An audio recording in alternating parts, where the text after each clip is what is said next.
Hello guys and welcome back to the channel. आज हम discuss करने वाले कंडीशन और कंडीशनल ऑपरेटर्स के बारे में। पाइथन में कंडीशन वो होते हैं जिनकी मदद से हम अपने कोड को कंट्रोल कर सकते हैं। कंडीशन के ट्रू या फॉल्स होने पे डिपेंड करता है कि आपका एक particular block of code execute होगा या नहीं। तो गाइस इसको हम इफ एल्स स्टेटमेंट की मदद से समझेंगे। तो चलिए शुरू करते हैं। इफ स्टेटमेंट कैसे काम करती है ये समझने के लिए हम सिंपल से एक एग्जांपल लेंगे। तो मैं यहाँ पे सिंपल से एक कंडीशन लिखता हूँ, इफ ट्रू देन प्रिंट। तो गाइस ये कोड काम इस तरह करेगी।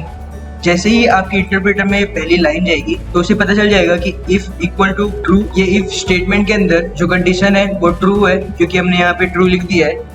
तो सीधा ये इस ब्लॉक के अंदर जाएगी। पाइथन में किसी ब्लॉक के अंदर कोई कोड लिखने के लिए हम टैब का इस्तेमाल करते हैं। तो यहाँ पे मैंने एक टैब दे दिया है। तो जैसे ही मैं इसे रन करूंगा तो आप देख सकते हैं कि यहाँ पे कंडीशन इज ट्रू प्रिंट हो चुकी है। बिल्कुल इस तरह अगर मैं यहाँ पे फॉल्स लिख दूं और फिर इस कोड को रन करूँ तो आप देख सकते हैं कि नीचे कुछ भी प्रिंट नहीं हुआ है। मतलब ये जो इफ स्टेटमेंट का कंडीशन है वो फॉल्स है, तो ये इसकी इस ब्लॉक के अंदर नहीं जाएगी।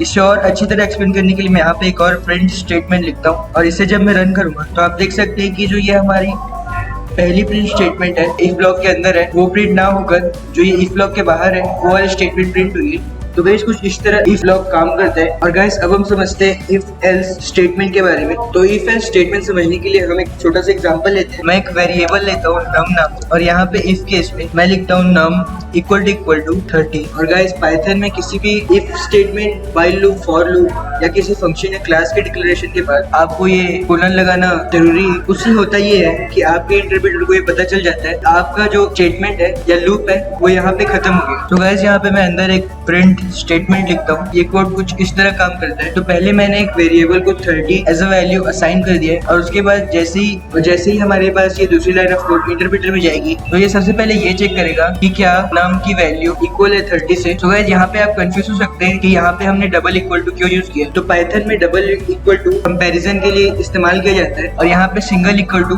असाइनमेंट ऑपरेटर है। तो गाइस जैसे ही इसे पता चलेगा कि हाँ नम जो है हमारा वो 30 के इक्वल है तो सिंपली ये इस प्रिंट स्टेटमेंट को एग्जीक्यूट करेगा और जो ये एल्स वाला पार्ट है वो एग्जीक्यूट नहीं हुआ। तो चलिए मैं इसे रन करता हूँ। तो रन करने के बाद ये देख सकते हैं कि नम इज 30 प्रिंट हो चुका है।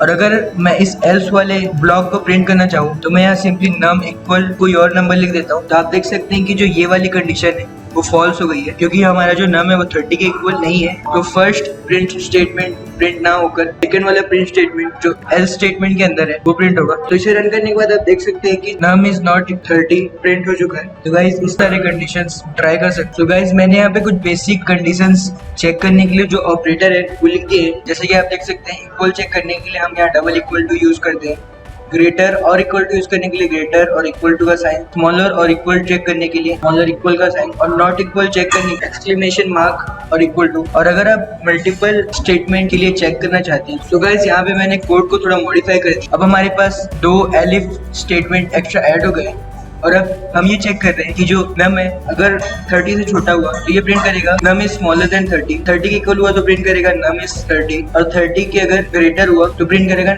नम इज ग्रेटर देन 30। और मैं जैसे इस कोड को रन करता हूँ तो आप देख सकते हैं कि नम हमारा 34 है जो कि 30 से ग्रेटर है। यहाँ प्रिंट हो गया है नम इज ग्रेटर देन 30। और अगर मैं इसे 20 कर दूं और प्रिंट करूं तो देख सकते हैं कि num is smaller than 30 print हो गया। और गाइस यहाँ पे हमारे पास कुछ और ऑपरेटर जो हम यूज कर सकते हैं तो वो है एंड और नॉट। तो गाइस होता ये है कि अगर आप एक ही स्टेटमेंट में मल्टीपल चीजें चेक करना चाहते हैं तो यहाँ पे आप एक साथ ही लिख सकते हैं। तो मैं ये एक्सप्लेन करने के लिए कंडीशन लिखता हूँ। तो मैं इस कोड को रन करके बताता हूँ। तो यहाँ आप देख सकते हैं कि ये वाली कंडीशन सेटिस्फाई हो चुकी है। फॉल्स कर दूं और अब इसे रन करूँ तो आप देख सकते हैं कि इन दोनों कंडीशन का सेटिस्फाई होना जरूरी है अगर हम एंड का इस्तेमाल करते हैं। लेकिन अगर मैं यहाँ पे और लिख दूं तो आप देख सकते हैं कि ये जो स्टेटमेंट है वो ट्रू है और प्रिंट एडमिन पेज एग्जीक्यूट हो चुका है। तो यहाँ पे हुआ ये अगर आप और का यूज करते हैं तो ये कंपलसरी नहीं है दोनों कंडीशन का ट्रू होना। तो यहाँ पे हमारा यूजर एडमिन ट्रू था और लॉग्ड इन फॉल्स था, फिर भी हम एडमिन पेज पे चले गए। और गाइस यहाँ पे आपका एक और कंडीशन है not. So guys not basically true को फॉल्स और फॉल्स को ट्रू में कन्वर्ट करने के काम आता है। तो यहाँ पे आपको एक एग्जांपल लेके मैं समझाता हूँ। तो गाइस यहाँ पे आप देख सकते हैं कि ये वाला कोड जब मैंने रन किया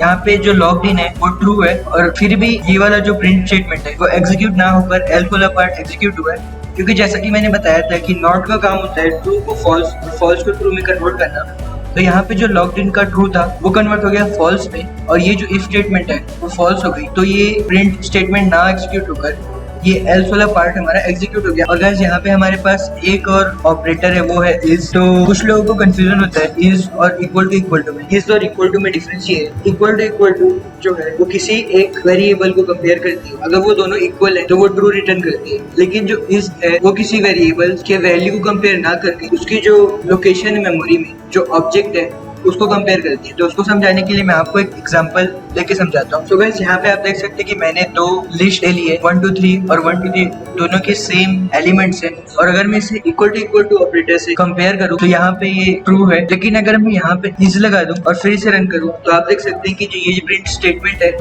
वो एग्जीक्यूट नहीं हुआ है। तो जैसा कि मैंने बताया था कि हम इसका इस्तेमाल आईडी कंपेयर करने के लिए करते हैं। तो अगर मैं यहाँ पे डी के लिए एक सेपरेट लिस्ट ना बनाकर बी इक्वल टू ए कर देता हूँ और अगर मैं यहाँ फिर से इक्वल टू करूँ तो आप देख सकते हैं कि अभी भी इक्वल है।